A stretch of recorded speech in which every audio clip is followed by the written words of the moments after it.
আমি হেরে যাইনি, আমাকে ষড়যন্ত্রের শিকার হতে হয়েছে। আমার নির্বাচনকে বানচাল করার জন্য একটি মহল দীর্ঘদিন যাবৎ প্ল্যান করে আসছিল এবং আমার বিদ্রোহী প্রার্থী যে তার মধ্যে বিভাগ বিভাজন তৈরি করাও আমি মনে করি কোনো না কোনোভাবে জেলা প্রশাসক অফিস দায়ী ছিল। আপনারা জানেন আমি ডাক্তার সানসিনা জিবরিন প্রিয়াঙ্কা শেরপুর সদর 1 আসনের ধানি শীষের মনোনীত প্রার্থী ছিলাম। শেরপুর সদর 1 আসনের সাম্প্রতিক নির্বাচনী প্রক্রিয়া নিয়ে বিভিন্ন কেন্দ্র থেকে প্রাপ্ত তথ্য, লিখিত অভিযোগ এবং সংশ্লিষ্ট নথিপত্র পর্যালোচনার ভিত্তিতে আমি গভীরভাবে উদ্বেগ প্রকাশ করছি। ভোট গণনা পত্র ও সংশ্লিষ্ট কাগজপত্র বিশ্লেষণে নিম্নোক্ত বিষয়সমূহ অভিযোগ আকারে আমার নজরে এসেছে। যেখানে আমি পরিলক্ষিত করেছি পুলিং এজেন্টের নাম, স্বাক্ষর, এনআইডি অনেক ক্ষেত্রেই উল্লেখ ছিল না। কোন দলের পুলিং এজেন্ট উপস্থিত ছিলেন তা স্পষ্টভাবে লেখা ছিল না। প্রিজাইডিং অফিসারের স্বীকৃত সিলও অনুপস্থিত থাকতে দেখা গেছে। কিছু কিছু ক্ষেত্রে প্রিজাইডিং অফিসার নিজেই পুলিং এজেন্টের নাম, স্বাক্ষর, এনআইডি লিখেছেন এবং তাদের সাইনও করেছেন, যেটা তার নিজের স্বাক্ষরের সাথে অনেক মিল আছে। পুলিং এজেন্টের নামে ওভাররাইটিং করে একটি নাম লেখা ছিল, সেটি কেটে আবার অন্য একটি নাম লেখার অভিযোগও দেখেছি আমি। প্রিজাইডিং অফিসার ও পুলিং এজেন্টের নাম, এনআইডি, স্বাক্ষরবিহীন নির্বাচন ভোট গণনা বিবরণী পত্র কিভাবে শেরপুর জেলা রিটার্নিং অফিসার ও সহকারী রিটার্নিং অফিসার গ্রহণ করলো, এই প্রশ্ন আমার সাংবাদিক ভাই বোনদের প্রতি রইল। নির্বাচনের পরদিন থেকে কয়েকজন পুলিং এজেন্ট নির্বাচনের অনিয়ম সংক্রান্ত তথ্য ও প্রমাণ উপস্থাপন শুরু করলে তাদের উপর হামলা ও গুরুতর আহত করার অভিযোগ পাওয়া যায়, যার ফলে সংশ্লিষ্ট ব্যক্তিরা নিরাপত্তাহীনতায় ভুগছেন। এতে করে আমার নির্বাচনের অনিয়মের তথ্য প্রকাশ করতে পুলিং এজেন্টরা ভয় পেয়ে মুখ খুলছেন না।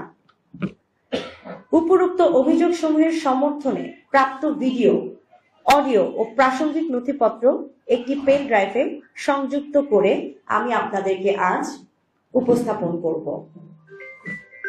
এই ব্যাপারে আমি বাংলাদেশ ইলেকশন কমিশনের কাছে অভিযোগ জানিয়েছি। আমার নির্বাচনী ফলাফল শেরপুর সদর 1 আসনে স্থগিত করার জন্য এবং পুনর্নির্বাচনের দাবিও জানিয়েছি।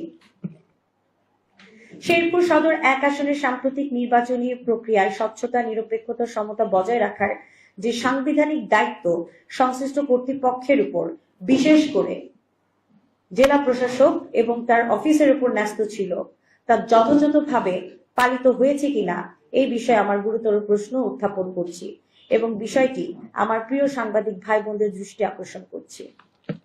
জেলা রিটার্নিং অফিসার জনাব তরফদার মাহমুদুর রহমান জামাত প্রার্থী হাফেজ রাশিদুল ইসলামের সাথে পরামর্শক্রমে প্রিজাইডিং অফিসার, সহকারী প্রিজাইডিং অফিসার ও পুলিং অফিসারদের নামের তালিকা প্রস্তুত করেন। উদাহরণস্বরূপ, জামাত সমর্থিত ব্যক্তি মোহাম্মদ মুশিহুর রহমান, যিনি একজন জামাতের সক্রিয় নেতা, তিনি জঙ্গল স্কুলের কেন্দ্রের সহকারী প্রিজাইডিং অফিসারের দায়িত্ব পান। একটি নরমালি আমরা জানি যে কোনো দল যদি কেউ সাপোর্ট করে থাকে বা সেই দলের সক্রিয় কর্মী হয়ে থাকে, তাহলে কিন্তু প্রিজাইডিং অফিসার হওয়া যায় না। কিন্তু আমরা দেখতে পাচ্ছি যে জেলা প্রশাসক এবং জামাতের প্রার্থীর সাথে যোগসাযোগে যে কাজটি করেছেন, তিনি নির্বাচন বিধিবিধান লঙ্ঘন করেছেন। ধানি শীষের প্রার্থীর পক্ষ থেকে উত্থাপিত অভিযোগগুলো বারবার ডিসি অফিসে জানানোর পরেও জেলা প্রশাসক, উপজেলা নির্বাহী অফিসার যথাযথ প্রতিকারের ব্যবস্থা নেই। উল্লেখ্য, আমাদের জেলা প্রশাসক তরফদার মাহমুদুর রহমান কুষ্টিয়া ইসলামিক বিশ্ববিদ্যালয়ের একজন জামাত শিবির সমর্থিত সক্রিয় রাজনীতি করতেন। শুধু তাই না, জেলা প্রশাসক অফিসের যে এসএলএন ছিলেন ইস্তিয়াক চিস্তি, তিনিও অনৈতিক সুবিধা দিয়ে আসছিলেন দীর্ঘদিন যাবৎ আমার বিদ্রোহী প্রার্থী শফিকুল ইসলাম মাসুদকে। একজন স্বতন্ত্র প্রার্থী যিনি বহিষ্কৃত বিএনপি নেতা নির্বাচনী প্রচারণার বিএনপির পরিচয় মাইকিং করে আসছিলেন দীর্ঘদিন যাবত, এবং তার নির্বাচনী প্রচারণার গানও বিএনপির সাবেক নেতা হিসেবেই ছিল। এই অভিযোগ ডিসি অফিসে উত্থাপন করলেও কার্যকর কোনো ব্যবস্থা গ্রহণ করা হয়নি, যেটি আমার ভোটের মাঠে সমতার পরিবেশ নিয়ে প্রশ্ন তৈরি করেছে। নির্বাচনের পর যারা সম্ভাব্য অনিয়ম নিয়ে কথা বলেছে তাদের নিরাপত্তা নিয়েও উদ্বেগের কথা উঠে এসেছে। আমার যে অঞ্চলগুলোতে ভোট ব্যাংক বেশি, সেখানে কিছু কিছু কেন্দ্রে ঘন্টার পর ঘন্টা লাইনে দাঁড় করিয়ে রেখে ধীর গতিতে ভোট কাস্ট করা হয়। আপনারা ইতিমধ্যেই জানেন, শেরপুর ৩ আসনে জামাতের প্রার্থী মৃত্যুবরণ করার কারণে সেই আসনে নির্বাচন স্থগিত ছিল, যার কারণে শেরপুর ৩ আসনের সমস্ত জামাতের নেতা কর্মীরা শেরপুর সদর ১ আসনের নির্বাচনে কিছুদিন আগ থেকে অবস্থান করছিল। মূলত তারাই নির্বাচনের দিন হট্টগোল করার চেষ্টা করে। এক পর্যায়ে তারা ধানি শীষের কর্মীদের সাথে সংঘর্ষে লিপ্ত হয়। নির্বাচন বানচাল করার জন্য যা যা পায় তারা করার তারা করে। এতে করে তারা এক পক্ষ আরেক পক্ষকে, আমার ধানি শীষের অনেক কর্মীদের ভোটারদেরকে লাঠিসোঁটা করে এবং আমার অনেক কর্মীরা আহত হয়। নির্বাচনের দিন অনেক কর্মীরা হসপিটালে ভর্তি হয়। সাধারণ ভোটাররা ভয় পেয়ে ভোট কেন্দ্র ত্যাগ করে এবং জামাত সমর্থিত এলাকাগুলোতে ইচ্ছা মতন জাল ভোট দেয়া হয়। আমি ডিসি সাহেবকে, ইউনো সাহেবকে বেশ কয়েকবার ফোন দিই। ইউনো সাহেবকে ফোন দিলে তিনি বলেন, আমি বিষয়টি দেখছি, যে যে কেন্দ্রে সমস্যা করছে আমার ভোটারদের ভয়ভীতি দেখানো হচ্ছে। তারা কিছুক্ষণের মধ্যে হয়তো স্ট্রাইকিং ফোর্স পাঠালো, স্ট্রাইকিং ফোর্স যতক্ষণ থাকে ঠিক থাকে, স্ট্রাইকিং ফোর্স চলে গেল, তো আবার সেই খেলা শুরু হয়ে যায়। আমার ভোট অঞ্চলগুলোতে যেখানে ভোট ব্যাংক বেশি, সেখানে তারা ভয়ভীতি দেখিয়ে আমার ভোটারদেরকে আসতে দেয়নি এবং শুধুমাত্র তাদের ভোটারদেরকে রাখা হয়। আরেকটি গুরুতর কথা হচ্ছে, তারা একসাথে ৩-৪টি এজেন্ট ঠিক করে। তাদের জামাতের এজেন্ট ছিল, এনসিপির জোটের কারণে শাপলাকুলির এজেন্ট ছিল, এবং আমাদের শেরপুরে যে লাঙ্গনের প্রার্থী ছিল তিনি জেলে থাকার দরুন নির্বাচন করেননি এবং এজেন্টও দেননি। লাঙ্গনের এজেন্টও জামাতের প্রার্থী ফিক্সড করে। তাদের একটা কেন্দ্রে 3টা এজেন্ট এরকম ছিল, কোন কোন কেন্দ্রে লাঙ্গনের 5টা পর্যন্ত এজেন্ট আমরা দেখেছি। এবং এই 3 থেকে 5 জন এজেন্ট আমার এজেন্টকে ভয় ভীতি প্রদর্শন করে। অনেক ক্ষেত্রে আঙ্গুল কেটে দেওয়ার হুমকিও দেওয়া হয়, অনেক ক্ষেত্রে এজেন্টদেরকে বের করে দেওয়া হয়, অনেক ক্ষেত্রে এজেন্টদের আগে থেকে প্রিসাইডিং অফিসাররা সাইন নিয়ে তাদেরকে বের করে দেওয়া হয় এবং ভোট গণনার সময় তারা বলে এত দ্রুত গণনা করে যে টাকার মতন গণনা করে প্রিসাইডিং অফিসাররা।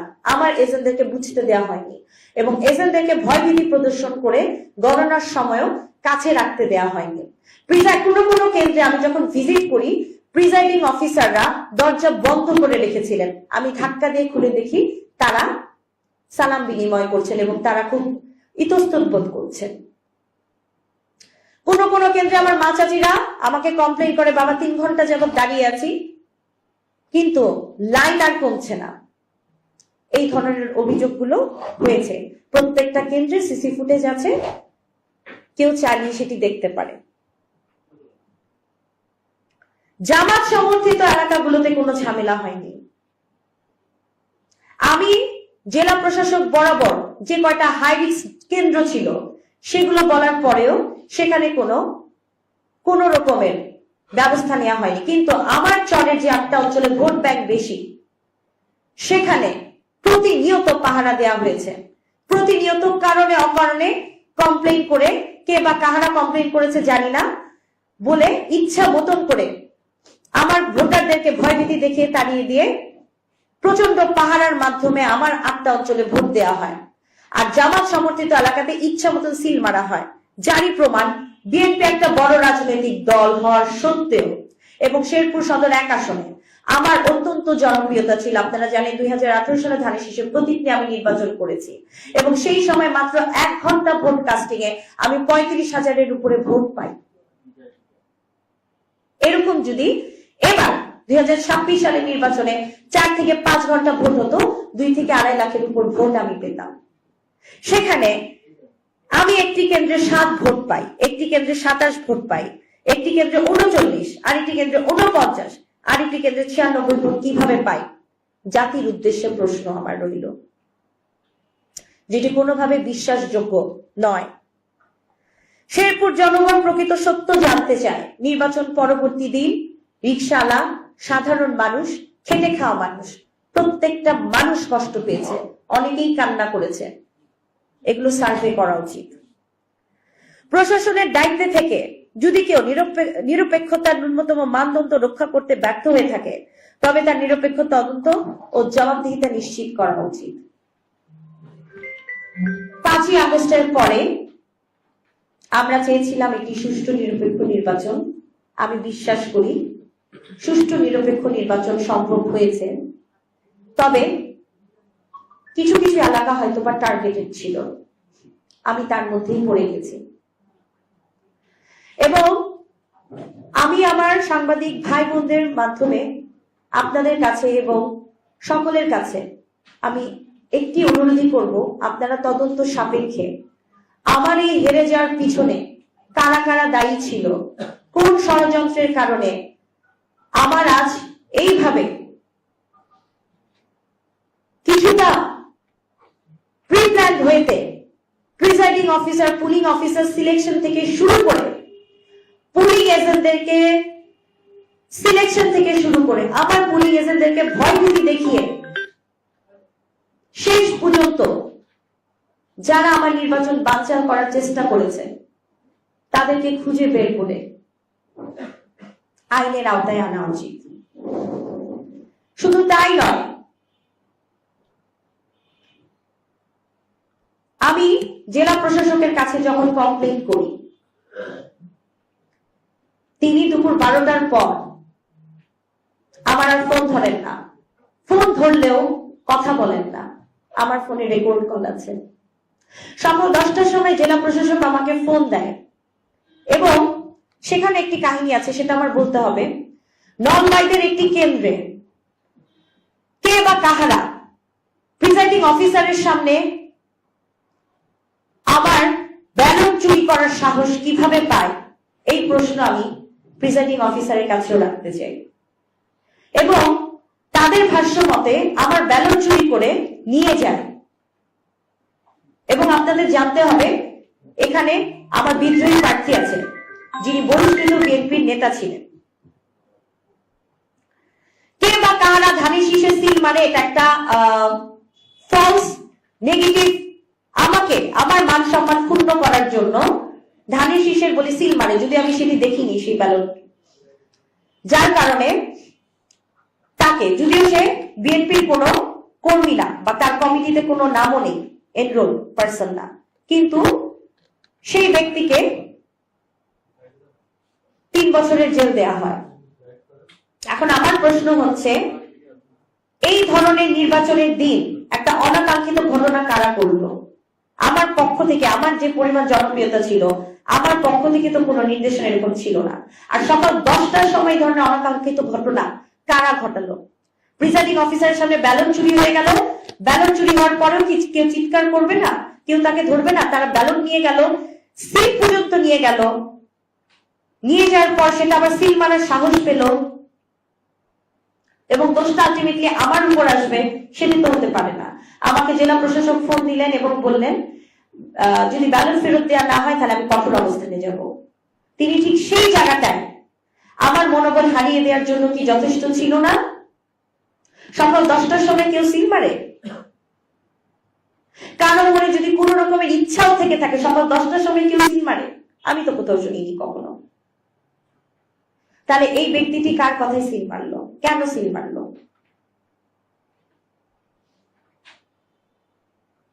আমার নির্বাচনকে বানচাল করার জন্য একটি মহল দীর্ঘদিন যাবৎ প্ল্যান করে আসছিল এবং আমার বিদ্রোহী প্রার্থী যে, তার মধ্যে বিভাগ বিভাজন তৈরি করাও আমি মনে করি কোনো না কোনো ভাবে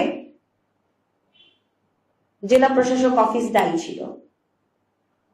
আমার বিদ্রোহী প্রার্থীর কে সর্বাত্মক সাপোর্ট দিয়েছে অ্যাসিলেন্ট ইশতিয়াক চিস্তি এবং তার সাথে বিভিন্ন ধরনের লেনা দেনা আছে। এই কথাগুলো আমার আজ বলতে হচ্ছে এই কারণে, কারণ আমি হেরে যাইনি, আমাকে ষড়যন্ত্রের শিকার হতে হয়েছে। এখনো আমার এলাকার মানুষ আপনারা যদি যান, আমাকে একটা কথাই বলবেন, ডাক্তার প্রিয়াঙ্কা জনতার এমপি। কারণ আমি যে ভোটটা পেয়েছি এটা ছিল আমার জেনুইন ভোট। ইলেকশনের আগে আমার যে হিন্দু ভোটাররা ছিল তাদেরকে ভয়ভীতি প্রদর্শন করা হয়েছে। ইলেকশনের আগের দিন পর্যন্ত মানুষের হাতে পায়ে ধরে আমার ভোটারদেরকে অন্য মার্কে ভোট দেওয়ার জন্য প্রলোভন কারা তৈরি করেছে, এটি আপনাদের কাছে প্রশ্ন। ইলেকশনের আগের রাতে টাকা পয়সা নিয়ে জামাতের কর্মীদের আমি ঘুরতে দেখেছি। আমি পুরো রাত বিভিন্ন কেন্দ্রে ঘুরেছি, যেখানে একটি ভোটারের জন্য 10 টাকা খরচ করার কথা, সেখানে এত টাকা তারা খরচ করে। তাদের আয়ের উৎসটা কি? কোন জায়গায় সাবান, কোন জায়গায় টাকা, যেখানে যেটা প্রয়োজন সেটি করেছে তারা।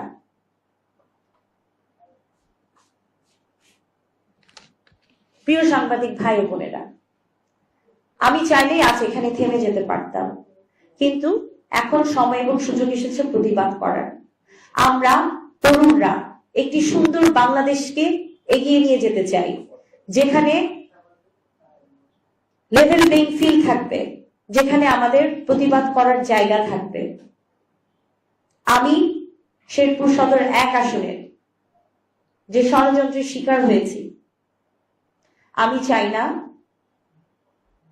যে এই ষড়যন্ত্র অব্যাহত থাকুক। আমি প্রত্যেকটা মানুষের কাছে কাছে যে হাত জোড় করেছি,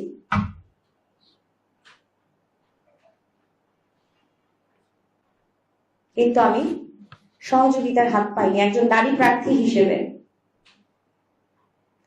একজন তরুণ রাজনীতিবিদ হিসেবে, একজন ডাক্তার হিসেবে, ধানের শীষের মনোনীত সর্বকনিষ্ঠ প্রার্থী হিসেবে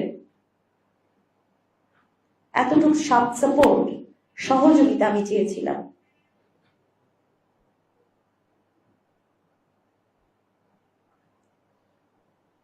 আমরা যারা বলি নারীদেরকে সামনে এগিয়ে আসতে হবে, নারীদেরকে রাজনীতিতে সক্রিয় হতে হবে, আমরা প্রত্যেকটা সেক্টরে বাধা পাই, আমরা প্রত্যেকটা সেক্টরে বাধাগ্রস্ত।